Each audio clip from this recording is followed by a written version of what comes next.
Hello, आता आपण बघूयात तुला जपणार आहे या मालिकेचा एपिसोड रिव्ह्यू. तुला जपणार आहे या मालिकेमध्ये आपण बघितलं की अजित मायाशी लग्न करून आलेला असतो. तेव्हा सगळे त्याला विरोध करत असतात. तेव्हा दादासाहेब बोलतात की हे घर, तेव्हा अथर्व बोलत असतो. तेव्हा नर्मदा बोलते की तू कोण बोलणारा. तेव्हा दादासाहेब बोलतात की तो ह्या घराचा मालक आहे, माझा मुलगा आहे आणि हे घर त्याचं आहे.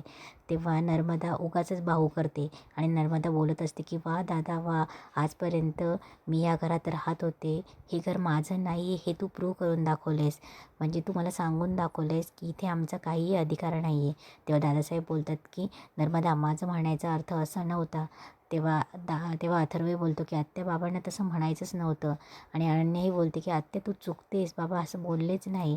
तेव्हा नर्मदा उगाचच बाहू करून बोलते की दादा तू मला बोलून दाखवलं, म्हणजे आत्तापर्यंत सगळेच बोलत होते, आता तूही बोलायला लागला. आणि ती रडत रडत निघून जाते. तेव्हा अजित बोलतो की मॉम, बाबा ही का लावून, डॅडी ही का लावून घेते म्हणाला, अगं मॉम हे घर आपलंसुद्धा आहे.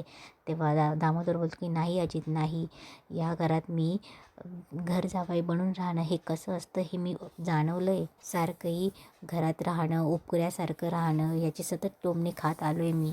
आणि आता माझा मुलगाही इथे घर जावायसारखा आणि सूनही. तेव्हा दादासाहेब पुन्हा बोलतात की दामोदर, तुला चांगलं माहिती आहे की माझ्या बोलण्याचा अर्थ तसा नव्हता आणि मी कधीही असं म्हणत आलो नाही आहे की हे घर माझे, हे घर आपलं सगळ्यांचे, असंच म्हणत आलो आहे मी. तेव्हा दामोदर बोलतो की नाही दादासाहेब नाही, आता आम्ही असं इथे राहणं योग्य नाही आहे, आम्हाला निघून जायला हवं, असं दामोदर बोलत असतो.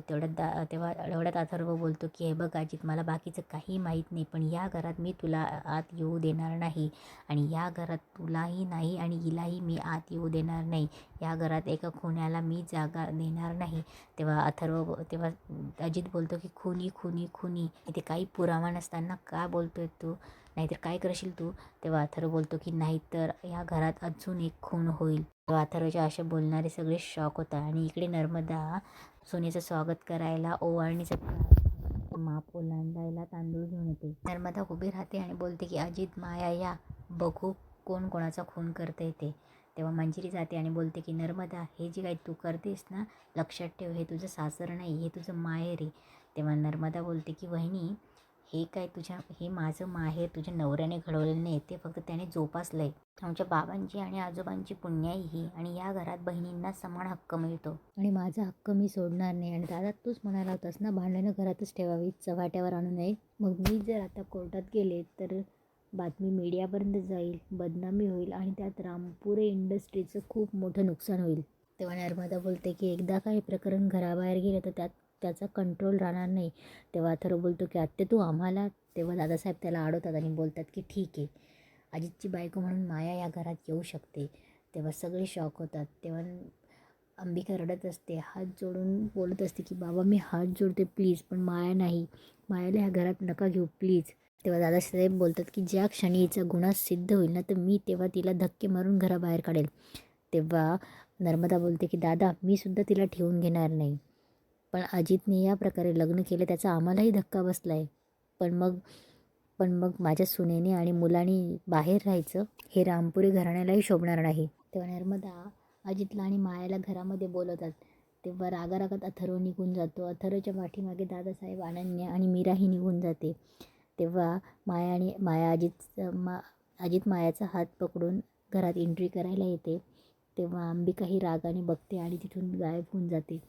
तेव्हा अजित जायला लागतो. तेव्हा अजित दरवाजासमोर उभं राहतो. तेव्हा नर्मदा बोलते, अजित शेवटी तू माझ्यासाठी सून आणलीस, तर आता माप ओलांडून आतमध्ये घरात ये, असं नर्मदा जेव्हा सांगते तेव्हा अजित बोलतो थांबा. तेव्हा घरातली सगळी मंडळी थांबतात. तेव्हा अजित बोलतो की बाकी सगळ्यांना काही इंटरेस्ट नसेल, पण मला आहे. माया, तू नाव घेतल्याशिवाय घरात जायचं नाही. तेव्हा दामोदर बोलतो उखाणा. तेव्हा नर्मदा बोलते घे बाई उखाणा. तेव्हा माया बोलते, सावल्यांच्या या जाळ्यात अडकलेल्या या घराला देईन प्रकाशाची वाट. अजितरावांचं नाव घेते, सोडवीन सगळी नाती, न ठेवता कुठलीही गाठ. तेव्हा दामोदर आणि नर्मदा बोलतात की वा वा, छान घेतलं. तेव्हा मंजिरी मनात बोलते की माया नक्की काहीतरी खेळी करते, तिने अजितला प्रेमात गुंडाळलं असेल. तेव्हा नर्मदा इकडे बोलते की चला माफ ओलांड, मग आते. आणि माया माफ ओलांडते. तेव्हा माया आत येते. तेव्हा नर्मदा बोलते आता घरातल्या थोरा मोठ्यांच्या पाया पडा. तेव्हा दामोदर बोलतो की आधी आमच्या. तेव्हा ते तेव्हा अजित आणि माया नर्मदा आणि दामोदरचा आशीर्वाद घेतात. तेव्हा नर्मदा बोलते की आता घरातल्या बाकी मोठ्यांचे पण पाया पाया पडा. तेव्हा अजित आणि माया दादासाहेबांच्या पाया पडायला जातात. तेव्हा दादासाहेब बोलतात थांब. तेव्हाच बोलतात की थांब, घरात जागा दिली आहे मनात नाही. तेव्हा ते मंजिरीच्या पाया पडायला लावतात. तेव्हा मंजिरी बोलते की ह्या घरात माझ्या फक्त 2च सुना आहेत. तेव्हा मंजिरी बोलते की एक जिला तू मारलंस आणि दुसरी जी इथे उभी आहे. तेव्हा घरातली सगळी मंडळी इकडे तिकडे निघून जातात. नर्मदा ही अजितला आणि मायाला घेऊन जाते. तेव्हा फक्त अंबिका आणि मीरा असते. अंबिकाला रडायला येत असतं. तेव्हा मीरा तिला सावरते. तेवढ्यात मीराच्या लक्षात येतं. तेव्हा मीरा बोलते वेदाचे बाबा आणि ती पटकन पळत जाते. इकडे अथर्व खोलीत असतो. त्याला मायाने दिलेली कबुली आठवत असते. त्याला खूप राग येत असतो आणि त्याला अंबिकासोबत तिने काय केले हे आठवत असतं. तेव्हा अथर्व कबर्डमधून लॉककोड उघडून ती गन बाहेर काढतो आणि तिच्याकडे ती गन हातात घेऊन उभा असतो. तेवढ्यात मीरा येते. मीरा घाबरते. मीरा बोलते वेदाचे बाबा. तेव्हा ती पटकन पुढे येते आणि बोलते की हे काय आहे. तेव्हा अथर्व बोलतो की मी त्या मायाला सोडणार नाही. तेव्हा मीरा बोलते नको, असं नको करू, मायाला हेच हवं आहे. अजित तर बघ तिच्या पुढचं प्याद आहे, तिला हे सगळं हवं आहे म्हणून ती असं करते. तेव्हा अथर्व बोलतो सो मी काय करू, ती या घरात आली मग मी गप्प बसून राहू. मीरा बोलते नाही मी असं म्हणतच नाही, पण मायाने तसं केलं म्हणून तसं तुम्हीही करणार आहे का, हे बघा आपण काहीतरी करूयात. तेव्हा मीरा बोलते की हे बघा दादासाहेब आहेत ना, ते बघतील, तुम्ही असं केलं तर आमचं काय होईल, वेदाचं काय होईल, तिचा तरी विचार करा. तेव्हा अथर्व बोलतो की बरोबर आहे तुझं, हे सगळं करण्याआधी मला सगळ्यांचा विचार करायलाच पाहिजे. ह्या प्रॉब्लेमला आपण वेगळ्या पद्धतीने सॉल्व करू. तेव्हा अथर्व ती गन ठेवून देतो. तेव्हा मीराच्या कुठे जीवात जीव येतो. इकडे नर्मदा अजितचं कौतुक करत असतो. कौतुक करत असते. तेव्हा अजित बोलतो की मॉम तुला आवडलं नाही हे सगळं. तेव्हा नर्मदा बोलते की खूप आवडले मला, तू आपल्या घरात येऊन असं काही बॉम्ब फोडला आहेस ना की सगळे हादरले आहेत. पण तुला कसं वाटलं रे की माझ्याशी लग्न करावं म्हणून.